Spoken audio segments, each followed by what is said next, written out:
I just don't think they're serious about making a deal. These guys, I mean, the more the president's gotten.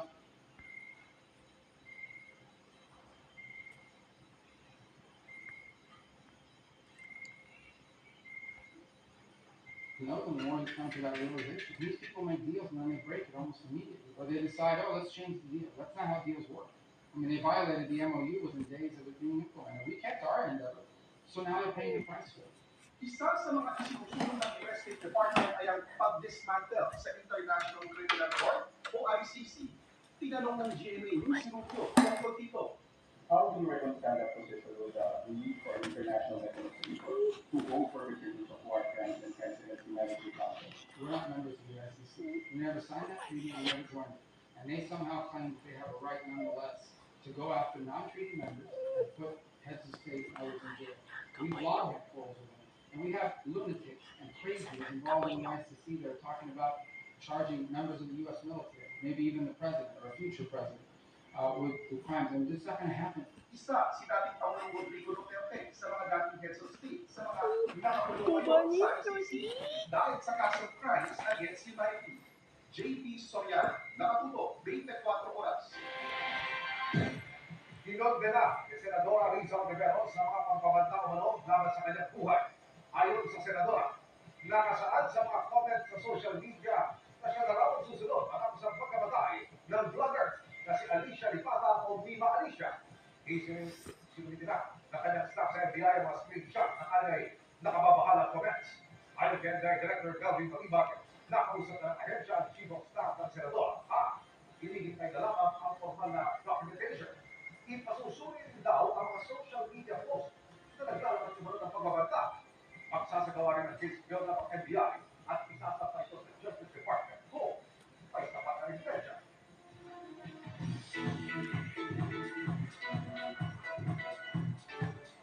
Braver than ever si sparkle artist James Ryan matapos kanyang pag-come bilang bahagi ng LGBTQ community. Ang kanyang kwento si Chika Ignacio Ganda. It's not your bad.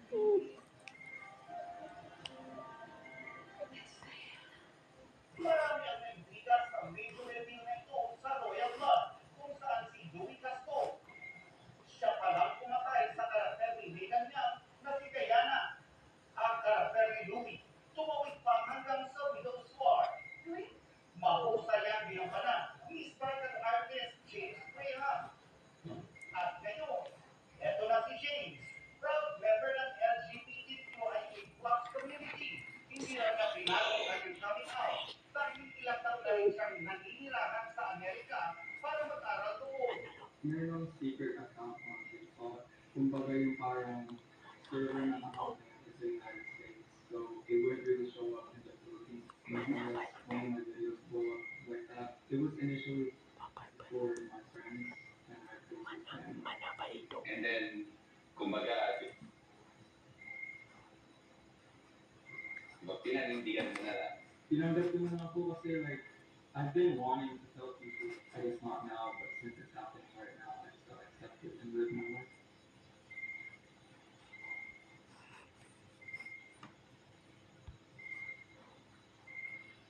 Hindi na itinanggi ni James na nakaramdam daw siya ng takot noong una. Lalo pat isa itong sikreto sa publiko noong nasa Pilipinas pa siya. Yeah, I've seen a lot of hate comments too, but it was mostly positive comments, and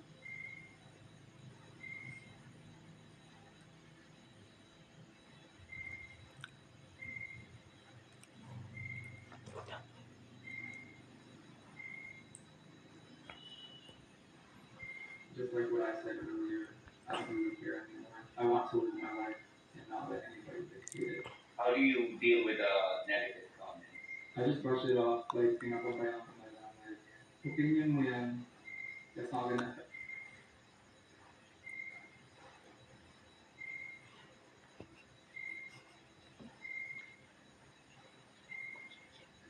Me anyway, you don't know me as a person. You don't know why I feel like this. You don't know why I want to be like this. Inamin ni James na nag-aaral siya sa pag-transition. Ang romance niya ngayon, she and her. Do you have any plans still of coming back? in going back to your public life here? I guess, because like I'm only studying to secure my future. I want to have some kind of degree so that I have like a falling map, like where I can fall to if being an artist doesn't work. Bahala mo siya, sir. Acting, one of my passions is entertainment. I don't think I can forever let go of that because it's been a part of me ever since I was young. Mensaheng James sa mga dumaraan sa kapareho ng sitwasyon. You just gotta believe in yourself. You can come out in your own time, your own, as long as you're comfortable. There's no rush. I was just living a lie and I was living. Bahala mo siya, sir. And I guess I just got tired of it. You deserve a place in this world. You deserve to be seen. You deserve to be respected. You don't have to be afraid anymore. Because lots of people love you and will love you for who you are.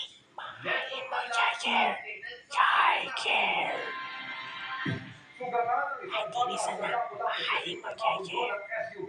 Sampuhan ng CCTV. Makikita ang dalawang batang nakaupo sa isang road signage na nasa gitna ng kalsada. Nakaiwas ang batang nakaharap dahil nakita ang pagharulot ng sasakyan. Pero ang 10 taong gulang na nakatalikod, nasapul ng sasakyan at kumilapon. Tumagili ang mga bata na agad na dito sa ospital dahil sa kawalan ng pera. Pero makalipas sa ilang oras, nilagdag at nagsuka na ang bata. Noon na nila ito dinala sa ospital. Ayon sa Police Unit ng Lapu-Lapu City Police, humingi na sila ng tulong sa LTO para matukoy ang pagkakilanlan ng may-ari at driver ng sasakyan.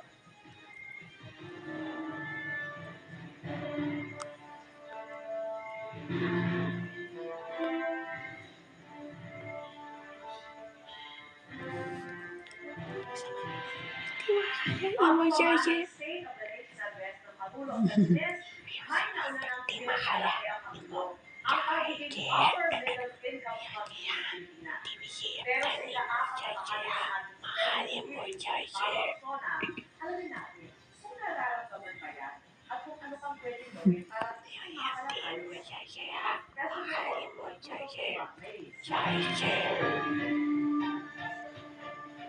Republika ng Pilipinas, bansang may upper middle income, kung saan ang mga mamamayan ay kumikita ng mahigit pa sa 299,000 pesos kada taon o halos 25,000 pesos kada buwan. Parang pangarap lang ano po.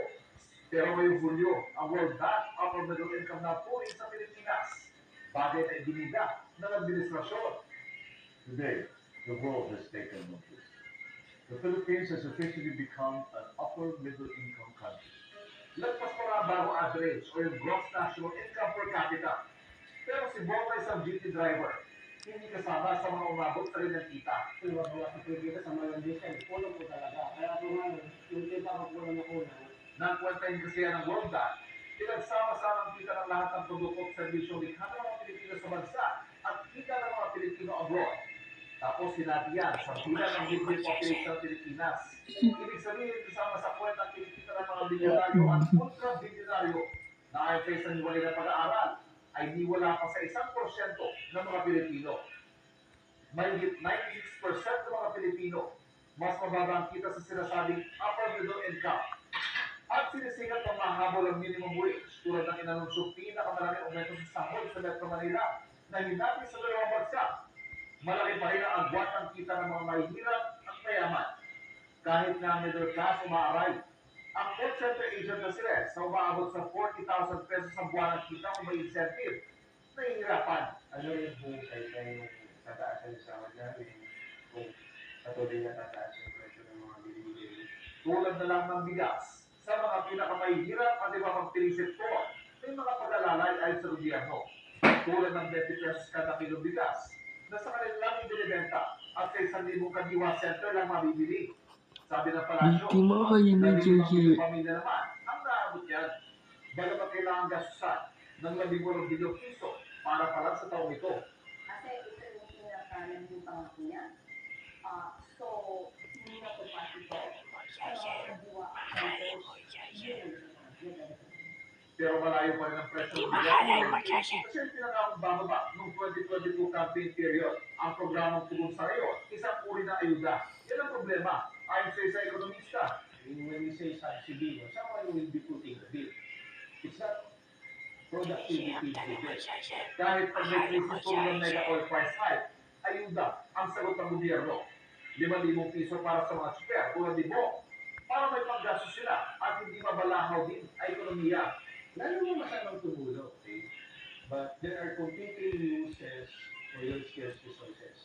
Now, is ayuda really the most beneficial, the optimal way to use your scarce resources? Marami anyang pwedeng gastusan ng pondo para lalo maging produktibo at dumami ang trabaho at ako nakita ng mga tao.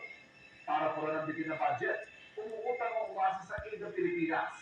Bagay na mas magiging pahirapan dahil sa ating pagiging upper middle income country kung baka sa estudyante. Graduate na tayo at hindi na kailangan alalayan. Concession and loans will probably be getting loans, but they come with higher interest and more stricter repayment terms. Okay? There will be Pero sabi ni Pangulong Bongbong Marcos, dahil din sa pagiging upper middle income country ng bansa, lalong papasok ang mga namumuhunan sa bansa. Greater confidence means more investments. More investments means more businesses, better quality jobs, and more opportunities for Filipino families. Hindi dahil upper middle income ng Pilipinas ay pipila ng mga empleyado sa bansa. Hindi ka ng mga trabaho at magbibigay ng magandang kita sa mga manggagawa. May iba pa kasi mga tinitignan. Kumusta ba ang infrastruktura, ang governance o pamamahala, at ang kalahatan, gaano nga ba kadali o mahirap ang negosyo sa Pilipinas? there must be incentives for them to be here to do business. Macroeconomic stability, quality of infrastructure, ease of doing business, and governance. Probably in macro, we're passing, but in those three, medyo ano tayo, Dati na binida ng gobyerno na may mga programa para bumili sa pagnenegosyo sa bansa, tulad ng pagiging transaksyon na sa e-gov super app, inaayos sa mga infrastructure, kabilang mga airport, pati mga komunikasyon. Inaasahang ibibida sa State Operation Address o SONA ang 19,000 na libre Wi-Fi station na naipatayo sa buong bansa. At para mas produktibo mga manggagawa, kailangan alagaan ang kalusugan nila at kanilang pamilya. Kaya tinagyan ang zero balance billing o kawalan ng bayarin sa mga piling ospital. Sa ibang ospital naman, pinalalaki ang pwedeng saluhin at iba pang benepisyo ng PhilHealth. Mula July 2025 hanggang May 2026 ay meron na 2.76 million patients ang na-cover ng zero balance billing. Meron din na kinabang ng 1.6 million pasyente ang nakinabang mula January hanggang February 2026. Hindi kilala naman niya ni Rex, bagamat swerteng hindi pa kailangan niya. Pero sanaan niya, lahat ng serbisyo, maayos at maramdaman. Mahirap pa ng middle class. hindi lang sapat yung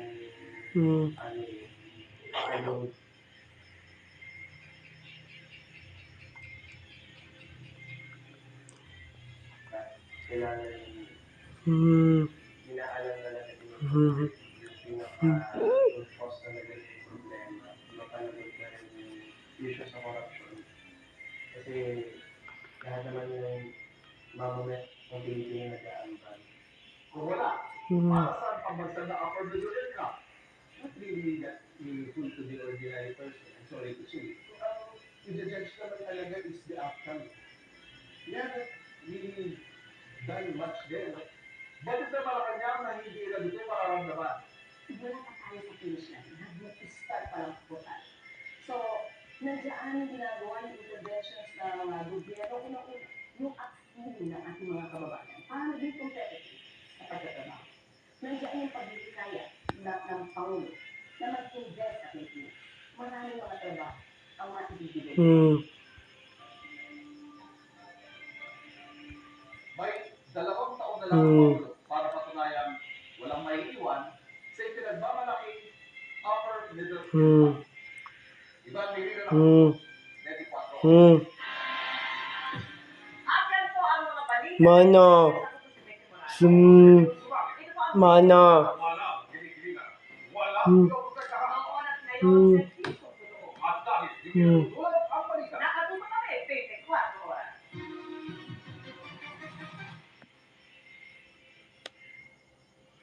Hmm.